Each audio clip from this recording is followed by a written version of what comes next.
Welcome back to another episode of the Center for Teaching Innovation podcast here at SUU.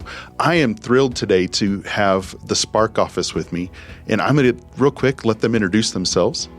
Thanks so much, Matt. This is Sylvia Bradshaw, and I'm the director of the Sponsor Programs, Agreements, Research, and Contracts Office. And I hear you had a wonderful conversation with our students, and we're excited to continue this. Thanks for having us. I'm Carrie Childs. I'm the assistant director of our SPARC office, and I deal mainly with post-award functions.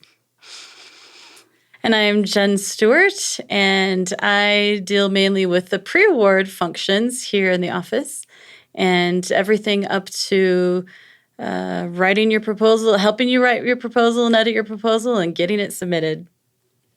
And I'm Katie Gomez-Freeman, and I provide lifecycle support, but I do pre-award, post-award, closeout, and compliance. And I'm so excited to talk with you guys today because you guys have a great energy. When I've worked with you, I'm currently overseeing a grant, but you guys are very passionate about what you do. Yes, passionate. That's a great word for it. We do. We love what we do. In fact, Jen Stewart has a saying that we like to all stake claim to it as well, is I freaking love this stuff. It's true. I freaking love this stuff. I love you guys. I love our faculty. I love all of the exciting projects and passions that you guys have. And our office is just ready to help you dive into whatever it is that excites you and gets you interested and excites your students. Yep. So grants often are clouded with a bunch of regulations and an administrative burden.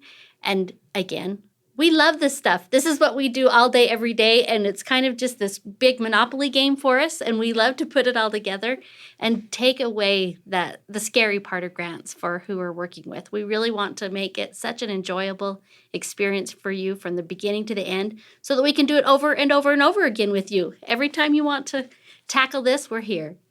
Awesome. Well, let's get into this and let's learn how SU faculty can work with you to get a grant at any point in time in their time here at SUU.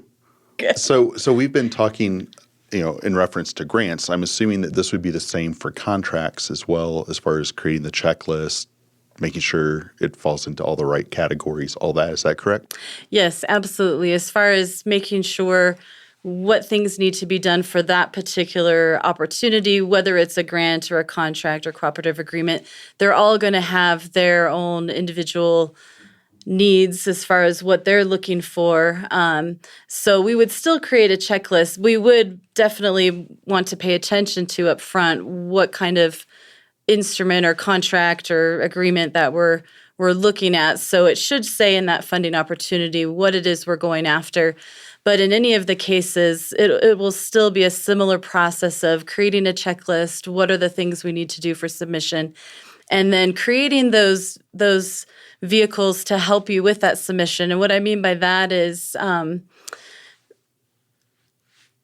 like there's the different components to a proposal, narrative, a spreadsheet, whatnot. Our office can also help you create templates that are geared towards the specific proposal you're going after. So we'll take all of the information that the sponsor's giving us related to, it needs to be 15 pages, single-spaced or double-spaced, and you need to talk about X, Y, and Z in the proposal, and you have to hit this point or we're going to disqualify you.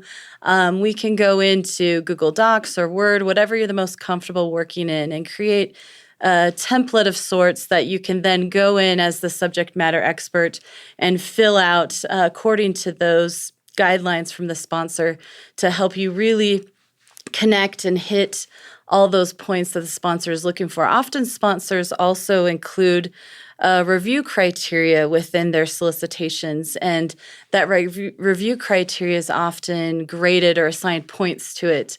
And so our office is really good at trying to help you ensure that you're providing enough information in each of those review criteria areas so that you garner enough points to be able to, be a really competitive application and hopefully secure those dollars.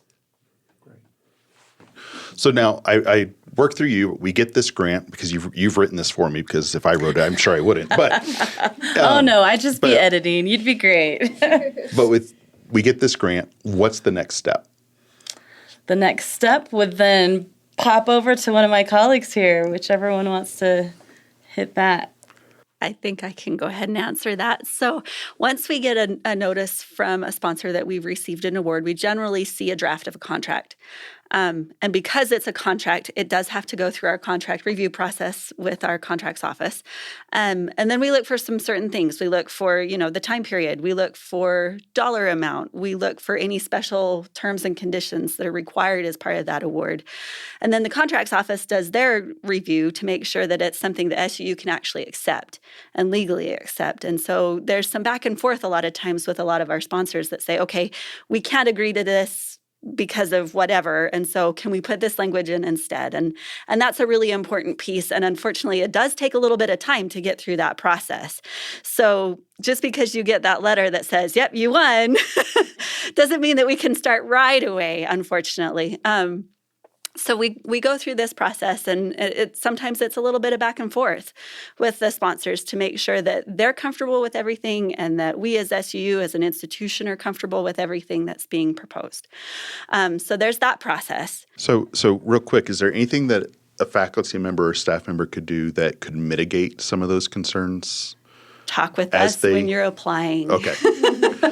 That's one of the biggest That's the things. big thing. Yeah. Work with you guys from the get-go. Work with us from the get-go, because a lot of times we can let the sponsors know that there's some requirements that they need to follow before we even create that award and that relationship.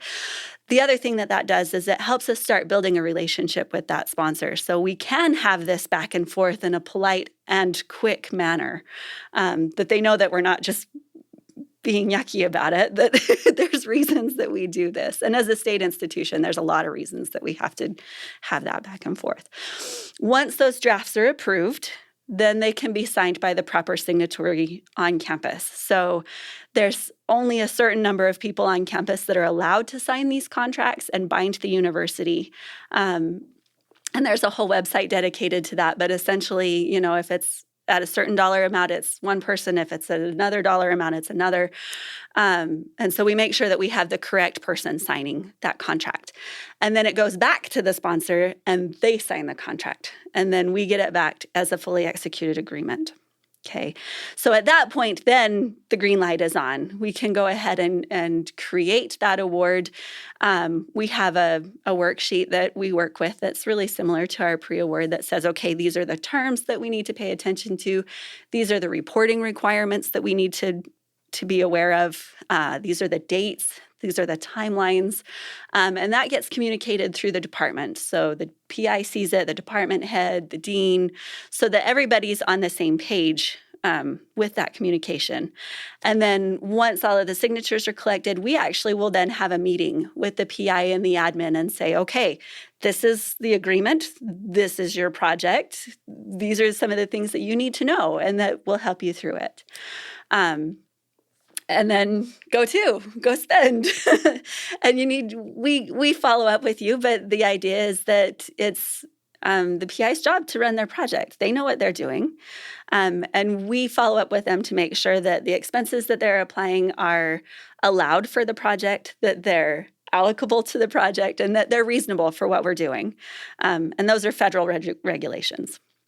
And so we kind of watch the spending as it goes through. We maintain those deadlines, and then we get to the end and you finish your project and it's fantastic. And I hand you over to Katie and she helps you with the closing up of that process. That's really streamlined. I'm sure. And I think it's important to recognize that even though we get the agreements in place, I know that I've experienced it with the VR grant that we received. Mm-hmm. We can go back and modify some of those agreements with the permission of the we can't whoever just do it provided. Unilaterally, right. No. We can't just say, "Oh, I'm going to move these funds around," and I don't.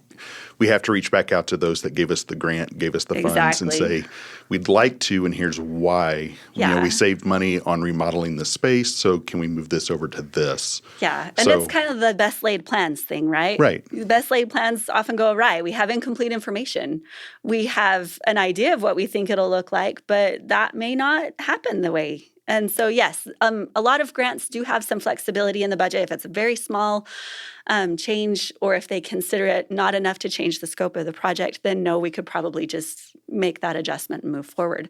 But if it hits a certain dollar amount with some agreements, if it's actually changing what you're doing for that project, yeah, we do need to help you reach out to the sponsor, and we get permission to actually change that aspect of the award. I was just going to throw in here that this is, when you're working with grants, this is not the time to ask forgiveness. This is the time to ask permission. It always, always, always works best if you talk with our office early and often. You brought up the fact of what if the contract was brought forward and there were changes that needed to be made. If we were talking with the faculty or staff member early on in the process, we're going to have less of those sorts of things to come forward. And you can imagine that a sponsor is going to be much happier having those sorts of discussions early than at the stage when we're doing a contract review and negotiation. So we want to always protect that relationship with our sponsor and respect it by having those early conversations.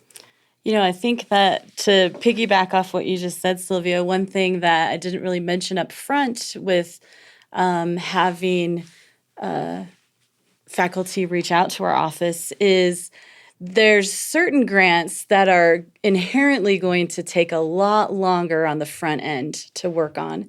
And I would say especially federal grants. If you're looking at a federal sponsor such as NSF, NIH, EDA, EPA, any of those federal sponsors, in my experience here in our SPARC office the last few years, I would say the most competitive grants that we put out of our office and that we actually secure are those in which faculty have come to me 3 to 6 months ahead of time, ahead of the actual due date of that proposal submission.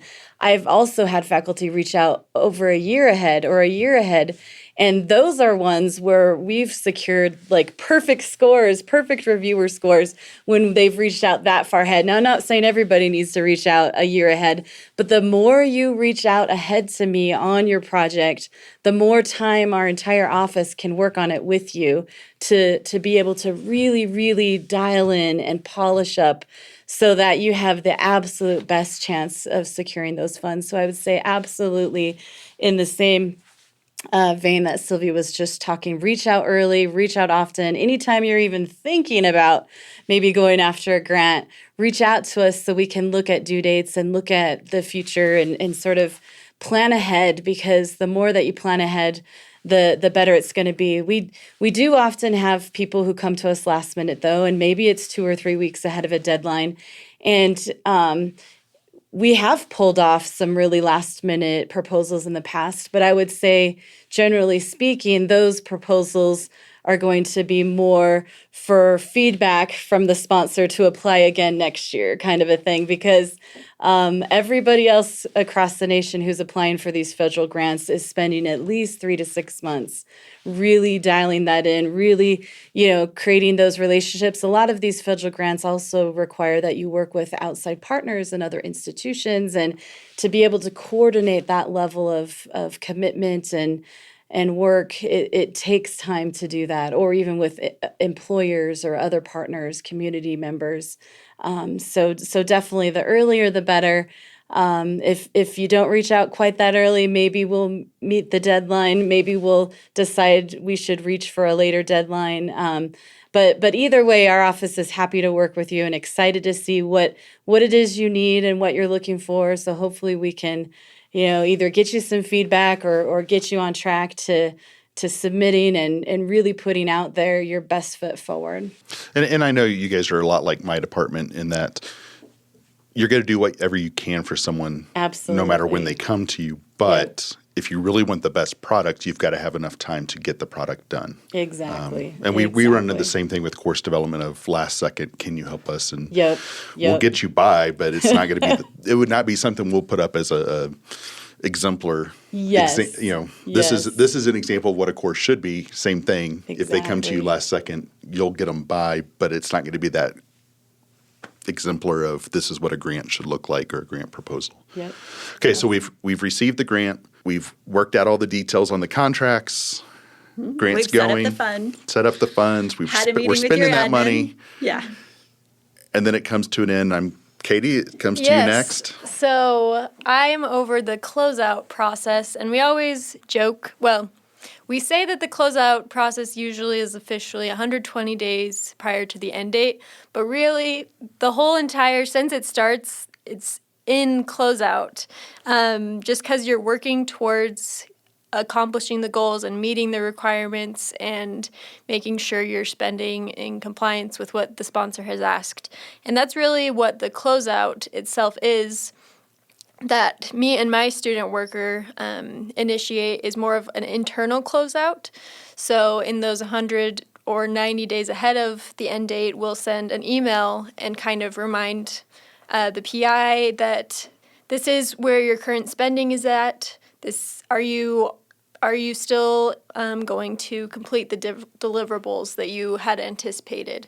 And at that point, if they don't think that the scope of work will be done in those next 120 days, then we may be able to request what we call a no-cost extension.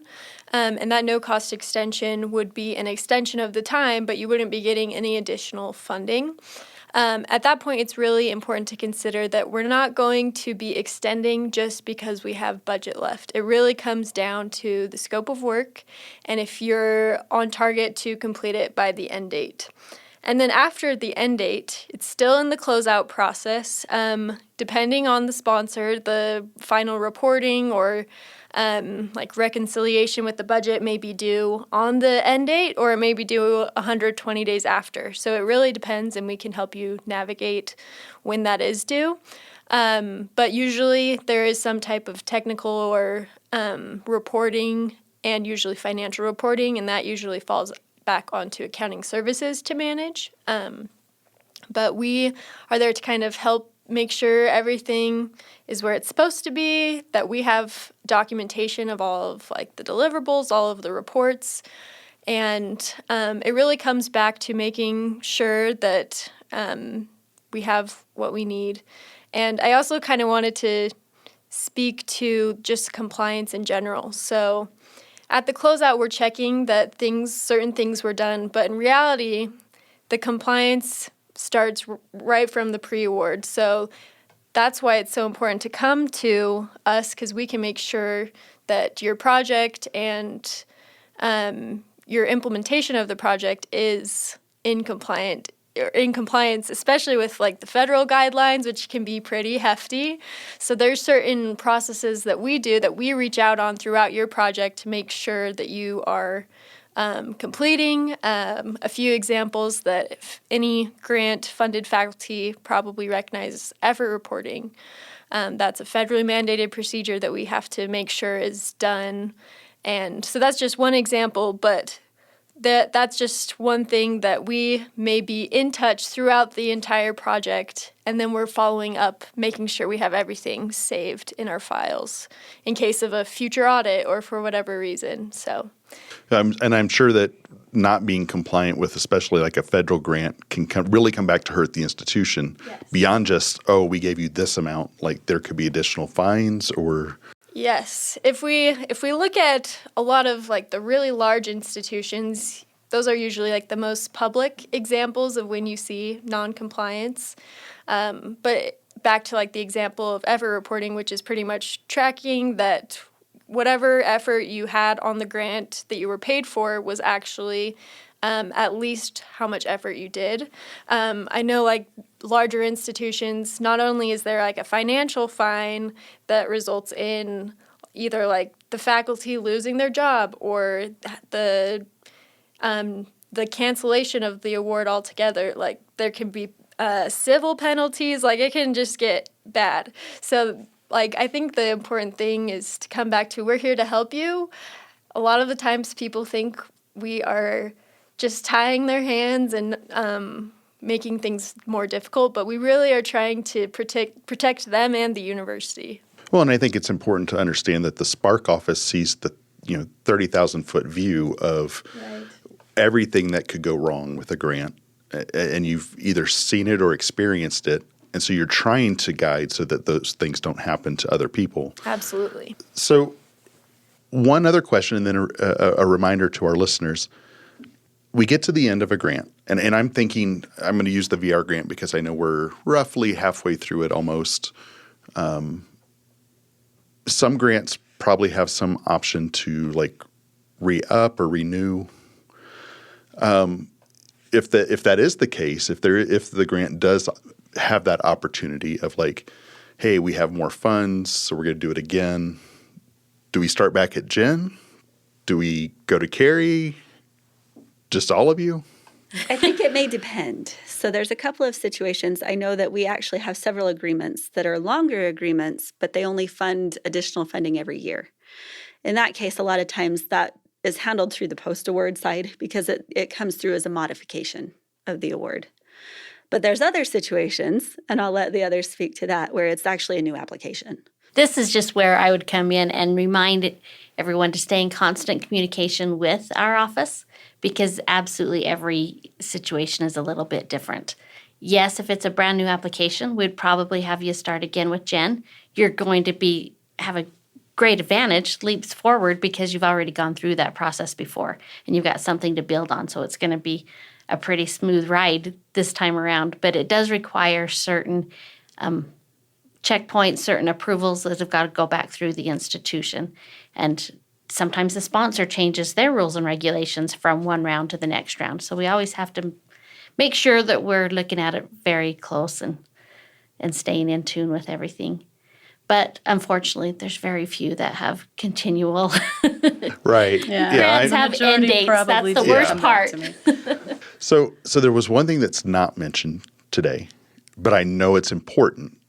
And I've learned my lesson with the grant that I'm involved with, and that is fees and administrative costs, correct? Close. Facilities and administrative. Okay, I got the administrative. You did. So facilities and administrative costs, or F&A.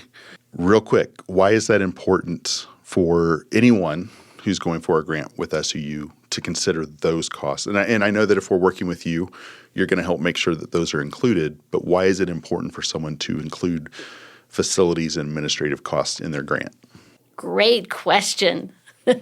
We like this question because it is something that needs to be explained quite often and early. So facilities administration is also sometimes called indirect cost. These are the costs that are not easily tied back to the direct cost of the project. For instance, let's say a faculty member is proposing a research project that is going to require a lab. We're dealing with this right now. Yeah. That would mean that we've got to have internal conversations about where's that lab going to be located? What is the impact of that lab on the facilities of SUU? Is it going to create additional needs for electricity? Is it going to have additional custodial needs? In that lab, are we going to be hiring people to work in that lab? That means that HR has to be utilized. That means that the accounting services and payroll is all going to be utilized. These are all the costs that aren't directly tied specifically to the agreement itself, but the costs are still there. So what the government has required of all institutions that get funding from the federal government, we have to negotiate a federal indirect cost rate. And so our accounting services has gone through that process, which is very lengthy. We're starting into this again. We have to renegotiate every 4 years. So next year, 2024, is the year we will have to renegotiate. And it is very time-consuming to do so. But what they do is a very lengthy formula to figure out what is a fair representation of indirect costs. And they come up with a rate. They look at the institution as a whole and see how much support costs it takes to run the institution. Our last rate came out at 45% of any salaries, wages, and benefits charged to the grant. So they're saying if you have a $10,000 grant and $5,000 of it is salaries, wages, and benefits, we're going to charge 45% of that $5,000 on top of the cost to cover for those indirect costs. Now, it's all about sustainability. That's why we need to charge indirect costs. We've got to make sure that you've got the support system in place to keep the program running correctly as as you go through your project and when you go to look for that next grant. The last thing we want to do is use institutional dollars to fund something that isn't going to be sustainable into the future. When we look at how SUU is funded as a whole, it's almost a 50-50. That kind of sways a little bit year to year, 50% from taxpayer dollars and 50% from student dollars. So if we go and propose a grant project, let's say we have an industry contract with somebody to do a project to validate their product that they want to bring forward. We are performing work for the benefit of that industry partner. Or if we're doing a federal contract, we're performing work for the benefit of the federal government. It wouldn't be fair for us to take those indirect costs and pass that on to the taxpayer, the Utah State taxpayer, and definitely not on to the SUU students. Mm-hmm. We are very protective of our SUU student and those student fees and tuition dollars so that they receive the benefit that is directly to them. Now, there are some grants that it does make sense. There's some student services type grants that directly benefit the students, and the sponsor does limit that. And it's allowed because there is a direct benefit to students. But for the most part, it's all about sustainability. We want to keep everything moving forward. We want to keep the project moving forward. We want to keep SUU moving forward. And I think that's a great point. You know, if you're writing a grant and that doesn't get included, you're either costing the taxpayers or you're costing the students, which is not a good situation either way when we could have been proactive and gotten those funds recouped. Exactly. By putting it in there. And it's not always clear. Even a lot of the sponsors don't understand how that trickles down. And they think, well, you're going to pay your administrative costs regardless of whether or not you take on this grant. Well, yes, we're going to pay those administrative costs regardless, but not at the cost of doing your grant. We're taking on extra work, extra burden to make that happen. And so there is definitely an added burden that needs to be covered in some way. Thank you all for coming in and sharing the process that faculty and staff would go through if they wanted to go through and get a grant. Like I said at the beginning, grants can be really small and do little things for your classroom or your courses. They can be really big and impactful programs. And, I'm thinking of the VR grant, obviously, is the one that I'm involved with directly, and how we have a VR classroom space opening up in November 1st. And yes, and just everything that's going on with our cohort. So I know grants can go a wide range of what they're, but working with you, the key is working with you from the beginning all the way to the end and making sure that we're staying compliant and doing our best and getting out there early so that we can put together the best proposal possible versus just getting one out there. So thank you all again for your time. Thank you for having us.